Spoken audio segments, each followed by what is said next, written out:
الصلاۃ والسلام علیکہ یا رسول اللہ وعلی آلکہ و اصحابکہ یا حبیب اللہ۔ آپ دیکھ رہے ہیں یہ سامنے ہے 79 نمبر گیٹ باب الفات۔ اس سے پہلے جو ہے وہ ہے باب عبدالعزیز، اس کے آگے جو ہے وہ ہے باب عبداللہ۔ اس سے آگے اس طرف اگر چلے جائیں صفا و مروہ والی سائڈ کے اوپر تو وہ ہے باب الفتح۔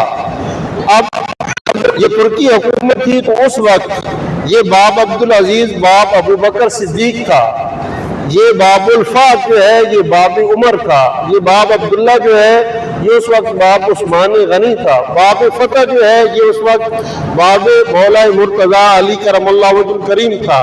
تو پہلے یہ حرم کے جو دروازے تھے یہ چاروں خلفاء کے نام سے موسوم تھے، بعد میں تعمیر ہوتی رہی اور انہوں نے ان خلفاء راشدین کے ناموں کو ختم کر دیا اور اپنے جتنے یہ بزرگ حضرات تھے ان کے بادشاہ تو ان کے ناموں کے اوپر انہوں نے جو ہے ان دروازوں کے جو ہے نام گیٹوں کے نام جو ہے بنا دیے تھے۔ حقیقت یہ تھی کہ اگر حضرت سیدنا صدیق اکبر کی محبت ہوتی خالصتاً حضور کے صحابہ و اہل بیت کے ساتھ، اگر حقیقی پیار ہوتا تو یقیناً جیسے خوبصورت دروازے تعمیر ہوئے تھے ان ناموں کو جو ہے وہ باقی رکھا جاتا۔ تو دعا کرتے ہیں کہ خلاق عالم ہمیں بھی حضور نبی کریم صلی اللہ علیہ وسلم کے صحابہ و اہل بیت کی جو ہے وہ کامل محبت نصیب فرمائے۔